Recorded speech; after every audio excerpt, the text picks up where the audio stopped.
Բարև ձեզ սիրելի բարեկամներ, դուք դիտում եք Առավոտի հարցազրույցը եւ այսօր մեր տաղավարում է ՓՄԶ ասոցիացիայի նախագահ Հակոբ Ավագյանը, շնորհակալություն Հակոբ։ Ես եմ շնորհակալ։ Ընտրարշավ, ընտրապայքար, որն ինձ հիշեցնում է rap battle-ը, հա։ Գիտեք, երբ ուրեմն դուրս են գալիս բեմ եւ նրանց նպատակը դիմացինին նվաստացնելն է, ինչ որ բառեր ասելն է, որոնք նվաստացնում են։ Այդ պայմաններում պոզիտիվ խնդիրների մասին խոսելը հնարավոր է թե չէ։ Շատ շնորհակալ եմ, նախ ուզում եմ առիթը օգտագործել եւս մեկ անգամ շնորհակալություն հայտնել ընդհանրապես Առավոտի թիմին, որովհետեւ ինձ համար այդ դասական լրագրության old school պահել եք ու շատ շնորհակալություն ձեր թիմին։ Ու միշտ Առավոտը նաև անկախ նրանից որ ինքը լրահոսին տենց հետևում է մեր ՓՄԶ ասոցիացիայի press release-ներին էլ արագ արձագանքում։ Շատ լավ հարց եք տալիս, իրականում նախ որպես քաղաքացի ինձ համար էլ այդ ծայրաստիճան շատ աղմուկը եւ նյարդայնացնող է եւ ապակողմնորոշող այդ նույն ձևաչափով էլ մեզ համար իհարկե հետաքրքիր է որ այս նախընտրական խոստումների մեջ տենց առաջի տեղերում հենց ՓՄԶ-ն է, բոլորը հիշել են փոքր միջին բիզնեսին եւ հա, լավ է այդ որովհետև հույսով եմ գոնե թվերով հասկանում են, որ դրանք ակտիվ տնտեսավարողների ընդգծված մեծամասնությունն են եւ բացի դրանից դրանք այսպես ասած մեր երկրի, ինչպես ցանկացած երկրի միջին խավի ձևավորող ուժն են ու ինչպես նաեւ ամենակարևորը իրենք ընտրող են ի վերջո ու իրենց տներում նաեւ կարծիք գեներացնող են։ Այդ էր պատճառը, որ մենք փորձեցինք այս ձևաչափով նաեւ այդ աղմուկից խուսափելու համար փորձել ըստ էության խոսակցություն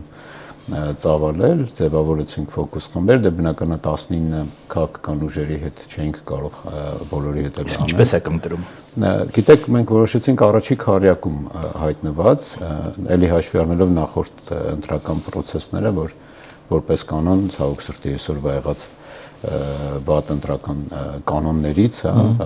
լավագույն դեպքում 4 քաղաքական թիմ են հայտնվում ազգային ժողովում, ու մենք տարբեր այդ ինտերնետ առցանց հարթակներից նայեցինք, այդ առաջի 4-ում ովքեր հայտնվել են, իրենց կանչեցինք։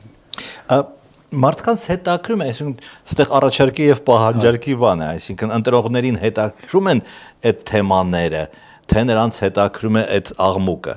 Պարոն Աբրամյան, իրականում այստեղ էլի շատ կարևոր է, որովհետեւ երբ որ դու ՓՄԶ-ին ասում ես անկախ նրանից դու ինչ քաղաքական ճաշակում ես, արի խոսիր կանոնների մասին, որոնք հնարավոր բոլոր քաղաքական թիմերը, որը հնարավոր վաղը կարող են դառնալ օրենսդիր կամ գործադիր մարմնի ներկայացուցիչ, իրանց դուր քո հարցերը ու դա էլ նաև առիթ կհանդիսանա, որովհետեւ նրանց ծրագրում էլ խմբագրումներ լինեն եւ այլն։ Բնականաբար գործող իշխանության նկատմամբ հետաքրքրությունը ավելի շատ էր։ Մենք բաց հայտարարություններ չդրեցինք, որովհետեւ խուսափում ենք նաև նրանից, որովհետեւ տենց գիտեք, իրենց երկրպագողները էլի ՓՄԶ երկրպագողները կգային ու ըստ էության խոսակցություն չէր լինի։ Դրա համար ասոցիացիայի անդամներից ընտրեցինք ֆոկուս խումբ առևտուր արտադրություն ծառայություն ոլորտներից եւ ասոցիացիան 3 գրասենյակ ունի մարզային, Գավառ, Գյումրի ու Վանաձոր, այնտեղից էլ էլի ներկայացուցիչներ կային։ Բնական ամենաշատ հարցերը գործող իշխանությանն են տալիս, ինչու չի արվել կամ ինչն է վատ արվել եւ ինչ է խոստանում։ Մյուս երկու թիմերի նկատմամբ էլ կար այդպես հետաքրքրություն, կարողացանք ֆոկուս խումբը ապահովել։ 2 թե 3։ Ընդհանուր առմամբ 4 էր, ավելի ակտիվ այդպես բանով եմ ասում, հաջորդ երկուսի նկատմամբ էլ կար, երրորդը մի քիչ ավելի թույլ, չորրորդը մի քիչ ավելի թույլ։ Դուք այդ նախաձեռնել եք ինչ ակնկալիքով այդ հանդիպումները եւ արդյոք այդ ձեր ակնկալիքը իրականացավ։ Ակնկալիքը իրականում մենա որ ըստ էության խոսակցություն լինի ու ձևաչափն նրանց էին կարել որ անպայման դա ձայնագրվի, տեսաձայնագրվի եւ փաստագրվի։ Բոլորս տեսանք, հա։ Ու դա պահվի նաեւ անկախ նրանից ով ինչ դիրքեր կզբաղեցնի որպես փաստ, հա։ Երկրորդը որ ըստ էության եղավ թե չէ, ցավոք սրտի ոչ բոլոր հանդիպումներում մասնավորապես օրինակ հենց գործող իշխանության հետ հանդիպումը ծայրահեղ տենց լարված նյարդերով անցավ Կարակ երկու բառով ես տեսա այդ նյարդը բայց ներքին մեխանիզմը չհասկացա այդ նյարդերի Տեսեք մենք ըստ էության հարց ենք տալիս ընդ որում փաստերով ասում ենք դուք 21 թվականին ՊՄԶ-ի էլի տեսանկյունից հայտարարել եք, որ SSS կետերը անելու ենք, ընդ որում հղվել եք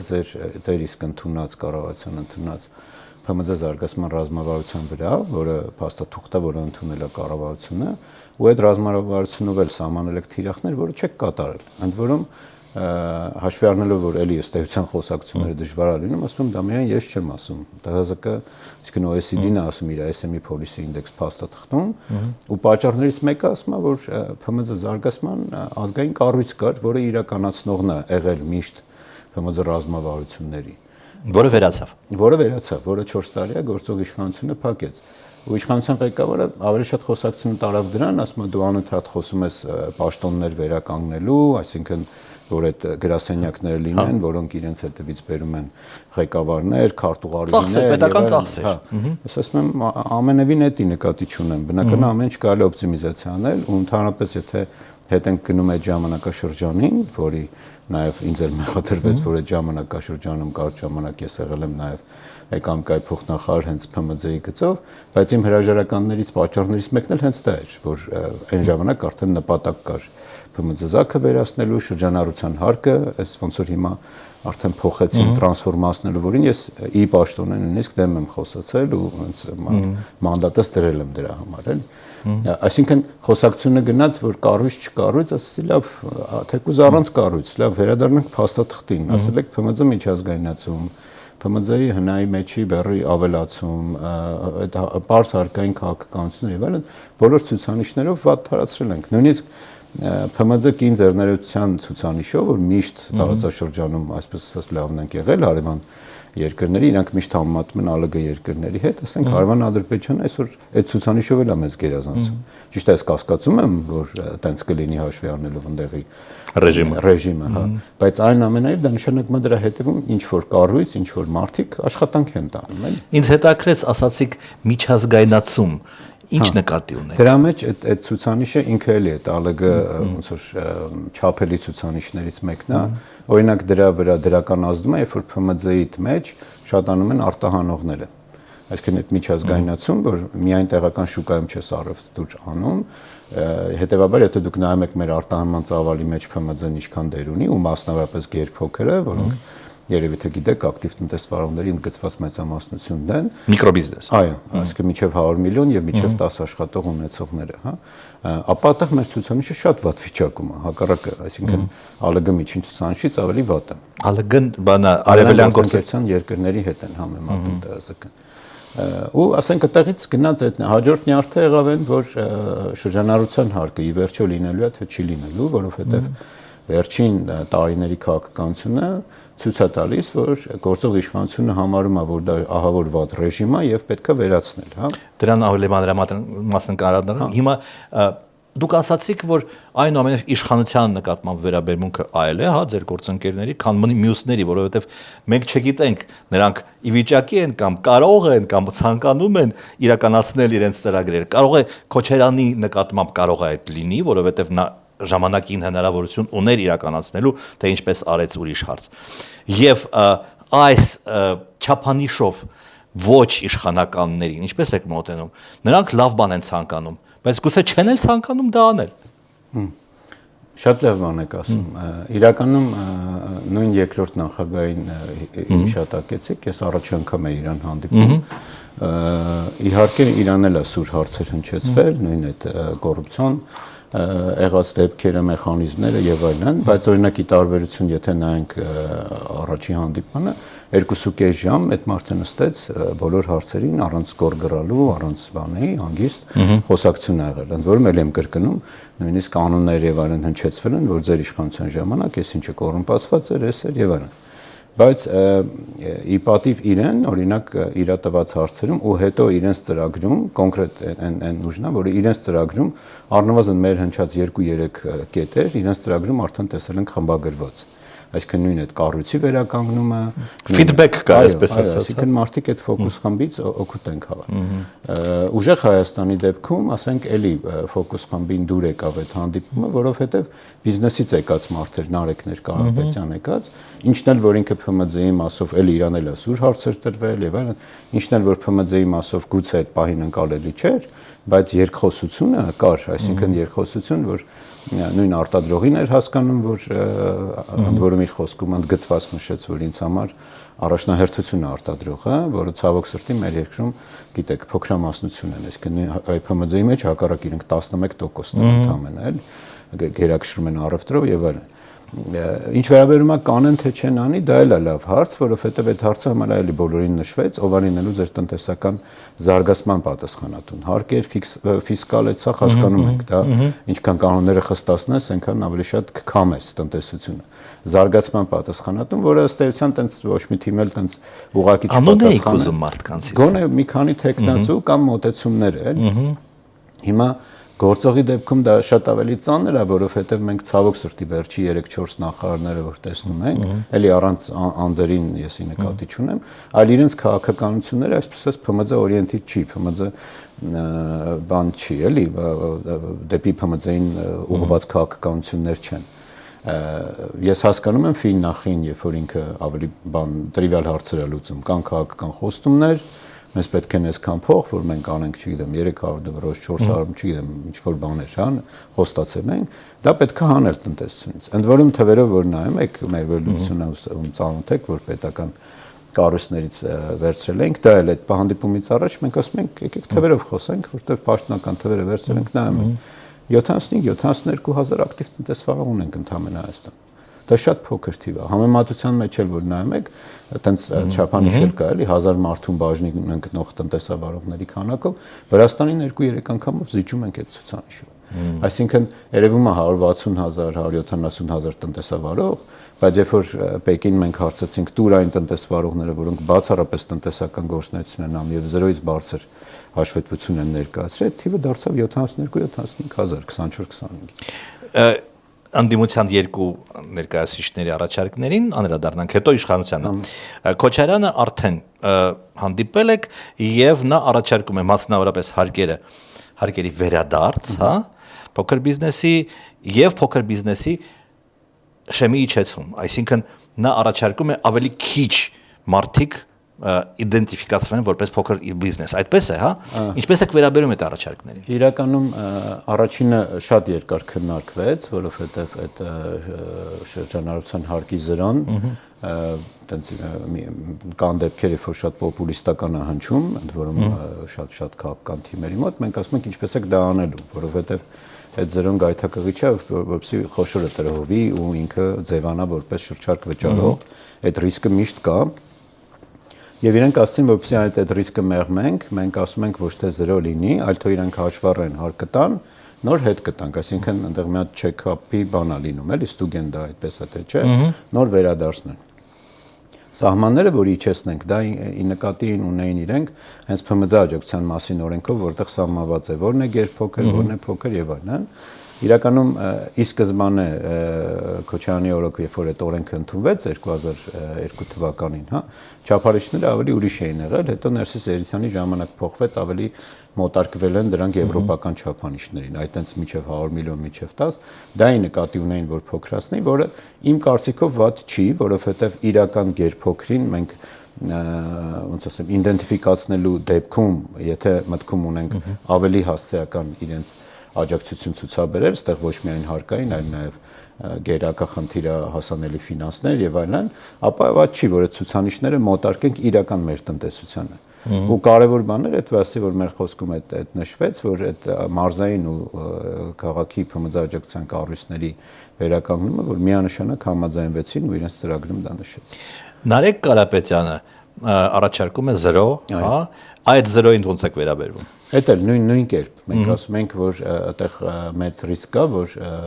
հասցեականությունը կկորի իրենց ու բիզնեսը չի վախենում հարկ վճարելուց, ուրիշ բանը հարկային բեռը եւ դրա վարչարությունը։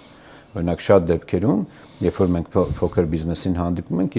իրենց վախենն է, որ շրջանառության հարկի գաղափարախոսությունը ընդհանրապես խախտվել է։ Այսինքն այն ժամանակ, երբ որ մենք ներդրեցինք դա, այսինքն ես էլ մաս եմ կազմել էլի այդ գաղափարի ներդրման 2013-ի հունվարից ուժի մեջ մտավ, բարձր տրամաբանություն էր դրված։ Շրջանառությունն անգամ դրույքաչափ։ Պետությունն ասում էր դու միայն ինձ քո շրջանառությունը մի խափի, գնա հանգիստ ապրի, շրջանառությունն անգամ դրույքաչափ։ Հիմա ունը մնացել շրջանառության հարկ, բայց իր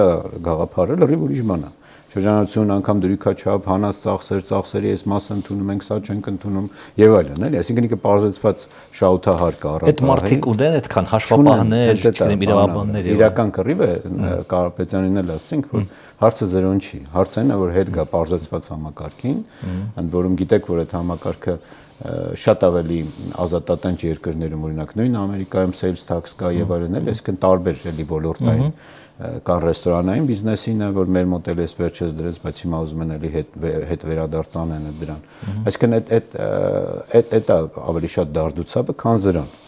Բնական է նաեւ վախնա այն, որ եթե գույքագրման պահանջ է լինում, որը փոքր բիզնեսին այդ ինչպես ասեցիք ինքը այդ հնարավորությունը չունի, այդքան մարդկային ռեսուրս չունի, որ անդադ պահես հաշվի, անդադ եւ այլն, ցանկացած պահի 24 միլիոնից բարձր շրջանառություն ունեցող ցանկացած տնտեսվարը կարող է մտնել, ասեն այս ապրանքը դուր չկա, դու գանում եմ։ Այսինքն գաղափարը խախտվել է պարզության եւ հասանելիության։ Սովորաբար հարկային բեռը իջեցնելու ՓՄԾ-ների մոտիվացիան, հա, բացատրությունն այն է, որ պետք չէ այդքան հսկայական ռեսուրս ծախսել, այդքան տոկոս ՀՆԱ-ի համար եւ այլն։ Եվ հակափաստարկը, արդեն ասացիք, այն է, որ մեծերը կտրոհվեն եւ կձևանան փոքր եւ այդ ձևով կխափեն։ Հիմա այդ նժարների վրա որ դնում եք, որն է ավելի ուժեղ։ Ես մի քիչ ավելի էկոնոմիկայի կողմնակիցն եմ, այսինքն տնտեսությունը զարգանալու ու այդտեղ իրականում այսօրվա արագ զարգացող ու արագ փոխվող աշխարհում դու հնարավորինս քիչ պետքա բիզնեսին ծառաբեռնես վարչարությունով ու տենց ադմինիստրատիվ բաներով։ Իհարկե շատ թվային լուծումներ եկել են, բայց այդ թվային լուծումները փոքրին եւս ներդրումներ են պահանջում, ինչ-որ ծրագրեր ներդնել եւ այլն։ Ես կողմնակից եմ հանգիստ թողել այն սեգմենտին, մտքում ունենալով իհարկե, որ հնարավոր է այդտեղ լինեն տնտեսավարողներ, որ խափեն որոշակի եւ այլն, ու դու պետք է հասկանաս, որ նույնիսկ այդ խափելու բեռը այդքան մեծ չի, որի վրա դու վարչական ծախս անես։ Այդքան չես տուժի, որքան չզարգանալու։ Որովհետեւ մի հատ կարևոր կանոն էլ կա, պարոն Աբրամյան, որ այդ փոքրի խափածի չափը այնքան փոքր է, որ ինքը մուլտիպլիկատիվ արագ մտնում է տնտեսություն։ Այսինքն ինքը ասենք 10000 դրամ է խափում, 5000 դրամ է խափում, որը ասենք իր երախուն մի հատ ավել խմբակատանում, մի հատ ավել, չգիտեմ, գրքի բանը առնում, գումարը հատկացնում, մի հատ ավել, կարճ ասած, սպորտի վրա փողա ծախսում։ Ինքը այդ այն գումարը չի, որ ինքը կուտակի ու դարձնի կուտակված ավանդ եւ այլն, են։ Ասածս այն է, որ այդտեղի խափածը շատ արագ նորից մտնում է տնտեսություն։ Մեծերի դեպքում դա արագ դուրս է գալիս, գնում է օֆշորային գոտիներ եւ այլն, այսինքն եթե տենց բաներում նայենք, դա շատ ավելի վտանգավոր է տնտեսության համար, քան ստեղի ոնց որ ասած կորցրած 2 կոպեկը, որը չի կորում, հետ է գալիս։ Որքան ես հասկանում եմ, որ կարող է շատ լավ օրենսդրություն լինի, բայց իրականացնողները պետք է լինեն շատ լավ վարչարարությամբ զբաղվող, նաև խափելը ինչ որտեղ բռնելու համար, եւ պետք է լինեն ապաքաղաքական պրոֆեսիոնալներ։ Այդ հարցը դուք տվել եք այդ ընկերներին, թե չէ։ Ну, տենց ապաքաղաքական չէ, բայց ես ինքս իմ նախկին թե պետական հատվածի, թե մասնավորի փորձ ունենալով, սա շատ կարևոր հարց է մանավանդ վարչական մարմինների ղեկավարներին։ Ցավոք սրտի գործող իշխանության ժամանակ մենք տեսել ենք դեպքեր, որ վարչական մարմնի ղեկավարները մասնակցում են նաև ինչ որ քաղաքական միջոցառումներին, չգիտեմ, միտինգներին եւ այլն, որը ամենաանթույլատրելին է, որովհետեւ դու ուզես թե չուզես, դու որպես վարչական մարմին դու առնչվում ես եւ ընդդիմադիր հայացքներ ունեցող բիզնեսի հետ եւ դիմադիր եւ այլն, էլի, այսինքն դա այն ամենասերիլ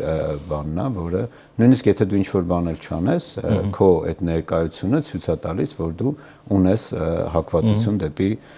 գործող իշխանությանը կամ գործող քաղաքական թիմին ես երկրպագում, որը տնտեսվարողի համար արդեն ի սկզբանե հավատ ներշնչելու պակաս է, էլի գրանցում։ Մյուս կտորը բնական է դա մեր խնդիրների խնդրեմը, երբ որ մենք ունենք միահեծան իշխանություն, դա զգացվում է թե պարլամենտում, որի հետ էլի բազմաթիվ աշխատանքներ փորձել ենք անենք, որ այդ բալանսավորենք եւ երկխոսենք, որը եթե այս ձևաչափով շարունակվի, մենք կունենանք ավելի վատ քննարկված եւ ավելի վատ ընդունված որոշումներ, ընդ որում այդ հանդիպմանը եմք էլի կառավարության ղեկավարին ենք ասել, որ ցավոք սրտի շատ բան կախված է անձամբ ձեր կարծիքից, կապ չունի տնտեսություն, հաշվարկ, միջազգային փորձ, ինչ դնես տակը, եթե ինքը որոշեց, որ տենց է ճիշտ, դա որպես կանոն տենց առանց ընդդիմանալու, թե բանում գործադիր մարմնում, թե պարլամենտում ցավոք սրտի գնում է ընդունվում։ Կարող է ինչ-որ տենց կորեկցիաներ արվի մի ստորակետ են կոմենկոմ, բայց գաղափարական, եթե ինքը ասում է, սենց է, գնում է այնտեղ բանա լինում, էլի։ Այդտեղ օրինակ մի հատ էլ համեմատություն բերեմ, շատ դուրս եկա, որ ելի եմ կրկնում, ես առաջի անգամ եմ երկրորդ նախագահային հանդիպում ընդհանրապես բան չեմ ունեցել են։ Երբ որ ինքը իր խոսքում որ տենց անդադ մեր այդ ժողովրդին, բայց ոնց եք այդ զերոն անելու, ոնց եք հետ տալու այդ գումարը եւ այլն, ասած ժողովուրդ, ես որ նախագահ եմ, ես չէի մտածում հարկերի մասին։ Հարկերը դա ֆին նախման, իրանց ես մտածում էի հնայի մասին։ Հիմիկվա գործող իշխանակարգով, չէ, գործող վարչապետը եւ նախագահ է եւ վարչապետը։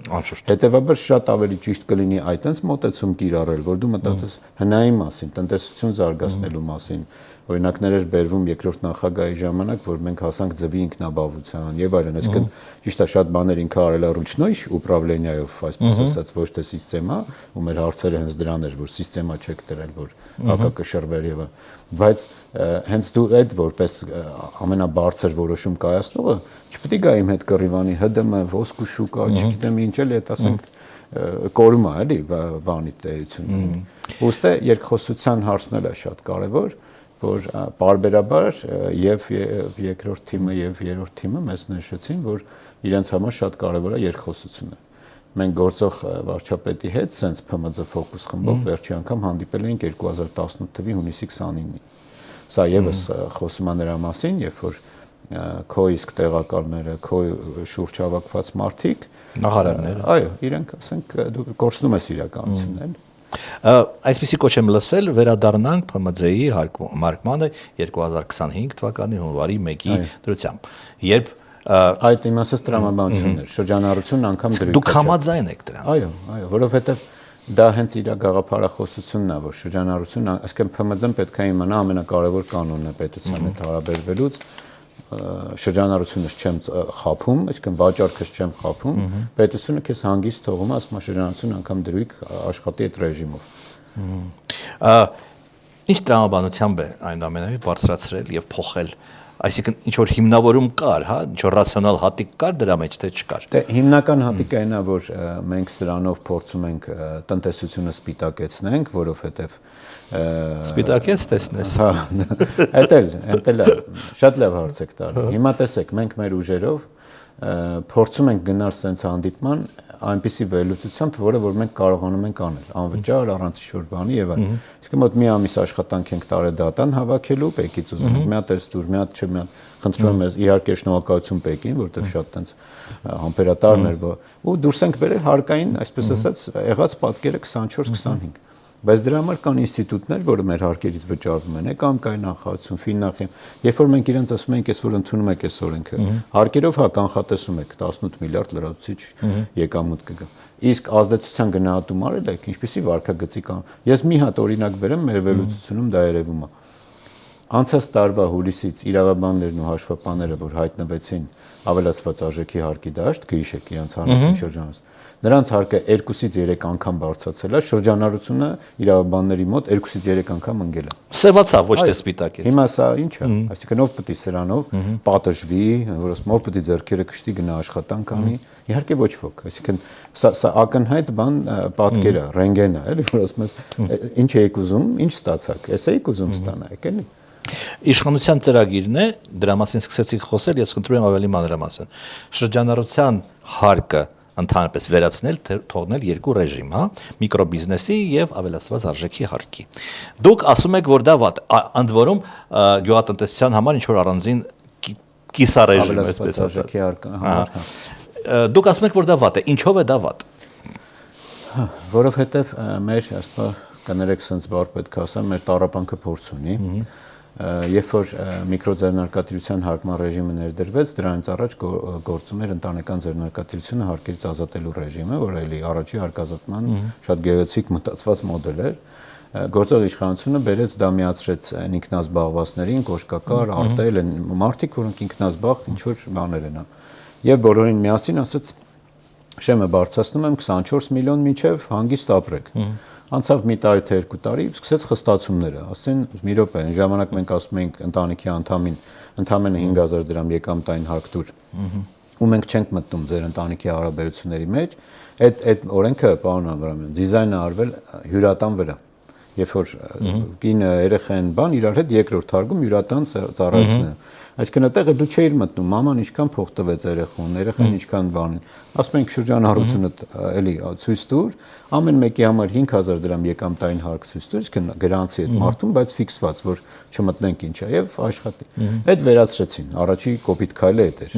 Երկրորդը ասեցին միկրոձեռնարկատիրությունում, եթե դու հարկում ես, դու business to business հարաբերություններում չես կարող խաղալ։ Այսինքն դու միայն պետքա business to customer, B2C-ին լինի, էլի, որը օրինակ նույն հյուրատների վրա, որոնք ասենք նաև ծառայություններ էին մատուցում քաղաքից հյուր սերվիսների եւ այլն, ովքեր այնտեղ հյուրեր էին ուղարկում եւ իրանք invoice պետքա գրեն նրան, դուրս թռան այդտեղից, այսինքն նրանք էլ կամ պետք է գնային շրջարկ, որ բեռը բարձրացավ եւ այլն։ Այսօր էլի բաները այդ ընդ որում այդ հանդիպմանը ասում ենք, էլի համարը 2 անգամ միկրոձեռնարկատիրության հարկման ռեժիմում գործողները պակասել են։ Ճիշտ է, վարչապետը ասաց, ինչ վատ է, լավ է, ուրեմն աճել են, ասում եմ, չէ, ընդհանուր թիվը 3000 է աճել ընդհանուր ակտիվ տնտեսվարում, իսկ ընդ մոտ 6-7000 պակասել են։ Դա եւս էլի այն ցուցանիշն է, կամ փակվել են, կամ ասենք սևացել են։ Հետևաբար այդ միկրոձեռնարկատիրությունը, այսինքն նախկին ընտանեկանը, ինքը լրիվ ուրիշ գաղափարախոսություն ունի, ինքը առաջի քայլեր անող, ինքնազբաղված, ընդ որում այդտեղ պետք է լինեին բացառապես արտադրության եւ այդտենց երկրի համար գերակա ոլորտ ճանաչված, ասենք զբոսաշրջության ոլորտի բաները։ Շրջանառության հարկ են, որ ասում են նվազագույն առաջի քայլն է, որը բիզնեսը արդեն ասում է ես չեմ ուզում 0, ես ուզում եմ քեզ տամ շրջանառությունս հայտարարագրեմ եւ հարկ տամ, բայց ինձ տուր པարզ խաղի կանոններ։ Դրա համար է, երբ որ ասում են մենք այսքան հայտարարվեց, որ գործող կառավարության ղեկավարի կողմից, որ իրենք նպատակ ունեն ընդհանրապես թողեն 2 ռեժիմ, այսինքն մի հատ միկրո, որը այտենց կասեն 0 ու էլի, բայց ինձ թվում է այդտեղ դիզայն կանեն, որ չես կարող դու օրինակ ծառայություններ մատուցես իրավաբանական անձի եւ այլն, եւ դրանից հետո միանգամից ավելացված արժեքի հարկի դաշտ, որը պարզապես կատաստրոֆա է փոքր բիզնեսի համար։ Դուք խոսել եք այդ մարդկանց, նրանք պատրաստ չեն NDS մտնել։ Իհարկե պատրաստ չեն, որովհետեւ թե իրենց գիտակցությամբ, թե իրենց գնորդ մատակարար շղթայով իրանք պարզապես խնդրեմ ունեն։ Այսինքն այստեղ միայն բանը չի, հարկը չի, այլ իր դիրքավորումն է։ Օրինակ մեր բոլոր թիմերին մենք այդ կարևոր հարցն ենք տալի նաև այս սուպերմարկետների գերկենտրոնացումը մեր երկրի, որը էլի մենք մեջբերում ենք համաշխարհային բանկի զեկույց, ասում ենք, դա միայն մենք չենք ասում, մեզ կողքից էլ են ասում, էլի, ընդ որում միջազգային կառույցները ինքներդ է գիտեք, շատ փորձում են շատ մեղմել են, կոպիտ բաներով չէ, բայց թվերով, դատայով այդ մարդիկ ասում են Երևանում, ասենք մոտավորապես Մարածախառավտրիտ, ամբողջ Մարածախառավտրիտ 40%-ից ավելը 4 սուպերմարկետ է, որոնցից մեկը այդ 4-ի մեջի 60%-ն է գրավում։ Հիմա ինչ փոքր բիզնես կարա մտնի ընդհանրապես ինչ-որ բանի ոլորտի մեջ, եթե ինքը իր խաղի կանոնները թելադրում է սուպերմարկետը կամ սուպերմարկետների ցանցը։ Դե որքան ես տեսել եմ, չգիտեմ դա ձեր թեմայով է թե չէ, Եվրոպայում ինչպես է, սուպերմարկետը ժամը 6-ին փակվում է, հետո դու գնա այդ բուտկեքից առ։ Իրականում կառավարության ղեկավարը ասաց, որ տենց բան մտածում ենք անենք, բայց միևնույն ժամանակ էլ օրինակ բերեց, որ իր անկերը Եվրոպայից եկել է եւ Երևանը իր համար որպես կոմֆորտի ցուցանիշ դա այն է, որ 24 ժամ 7 օր ինքը կարա մտնի առևտուրան։ Բայց ձեր ասածը դա տրիվիալ կանոններից մեկն է, որ դու սանձես դրա շուկայի, այսպես ասած, գրավումը։ Բացի դրանից կան այլ կանոններ, որ իրան փոխկապակցված ներմուծող բաները ծավալը պետք է սահմանափակես։ Օրինակ մենք ունենք դրսի մշակույթով սուպերմարկետ Carrefour-ը, որը տեսած կլինեք նույնիսկ մեր արտադրողներին, ինքը պատվիրում է, դու տեսնում ես այդ շոկոլադը գրածա Carrefour, գրածա Carrefour-ի պատվերով, բայց արտադրողը Carrefour-ի է, աղբերը չի կամ աղբոր տղեն չի։ Այն արտադրողը էլի արտադրում է նրա համար։ Այսինքն սա է, իսկ մեր մոտ այդ տեղականները, դա եթե նույնիսկ պատվիրում են, դա իր աղբերն է կամ իր փոխկապակցված ինչ որ բանն է։ Ու սա նույնիսկ երկրի բանի իմաստով անվտանգության տեսանկյունից վտանգավոր բան է։ Վերջին հարցը, ինչ մեխանիզմներ կան անկախ ընտրությունների արդյունքներից, որ դուք ինչ որ ավելի սերտ համագործակցեք էկոնոմիկայի նախարարության հետ, կառավարության հետ, պարլամենտի հետ եւ այլն։ Բոլոր եղած մեխանիզմները մենք փորձում ենք կիրառենք, չեմ վախենա ասեմ, որ թե այս ձևաչափը, որ փորձելով մնալ չեմ ասի ապաքաղաքական, որտեվ մեր բոլոր բիզնես միություններն էլ պետք է ընդունեն այդ բանը, որ մենք քաղաքական ենք, մենք տնտեսական քաղաքականությունների վրա ազդեցություն ունեցող կառույցներ ենք, որ տենց ասում։ Ուրիշ հարցը, որ ապա կուսակցական ենք ու փորձում ենք դա պահենք ու հենց այս ձևաչափը մենք դրա համար էինք արել, որ մենք հրավիրում ենք տնտեսական քաղաքականություն մշակողներին եւ խոստացողներին, այսպես ասած, խոստում տալու եւ հարցա ինձ թվում է Հայաստանում կարծում եմ առաջի անգամ էր, որ բիզնես միությունը ասում է արի իրար հետ պայմանավորվենք, ինչ ես խոստանում, ինչ ես անում։ Մյուս կտորը դա բնական է այդ երկխոսության հարթակներն են, որ էլի ՓՄԶ ասոցիացիան բոլոր հնարավոր երկխոսության հարթակներում տնտեսությանը վերաբերվող ու ՓՄԶ-ին մենք ներկայացվածություն ունենք, թե մեր խորհրդի անդամներով եւ այլն։ Ու նաեւ 2019-ին առաջի անգամ փորձ արեցինք, նույն 17-ից սկսվել էր այդ process-ը, առաջի մի երկու նիստ արեցինք, 19-ին փորձ արեցինք պարլամենտի տնտեսական հանձնաժողովինքից նաեւ խորհուրդ ստեղծել, որովհետեւ ինչպես ասեցի, գործադիրից sense մեծ հոսքով գալիս է նախագծերը, այստեղ պետքա նույն պարլամենտի մաղվի, այո, падգամավորին էլ է պետք ինքը իրական հատվածին ասի, լսի ինձ բերել են հիմնավորումով նայում եմ ամեն ինչ լավ է, էլի։ Մի հատ դուք ասես, որտեվ տենց շատ դեպքեր ունենք, ասում ենք այդ որ դու կարդացի, արի մի հատ էլ էս թվերը նայի, էլի, հակառակ կողմը նայի, որտեվ իրականությունը տեսա։ Դա է, որ պետքա փորձենք անենք, բայց մենք ինչ էլ անենք, ես վստահ ասում եմ, որ եթե մենք շարունակենք ունենանք սենց պարլամենտ, որտեղ ցանկացած կներեք արտահայտության համար էլի չեմ ուզում ինչ-որ մի էջանոց գրած օրենքը շպրտեն այնտեղ ու ընդունվի ինքը, մենք արդյունք լինելու է սրա նման ու սրանից վատ, այսինքն երկխոսություն ու ավելի խորը քննարկված տնտեսական կանոններ չի լինելու։ Շնորհակալություն։ Ես եմ շնորհակալ։ Սիրելի բարեկամներ, ես հիշեցնեմ, որ ես զրուցում եի ՓՄԶ ասոցիացիայի նախագահ Հակոբ Ավագյանի հետ։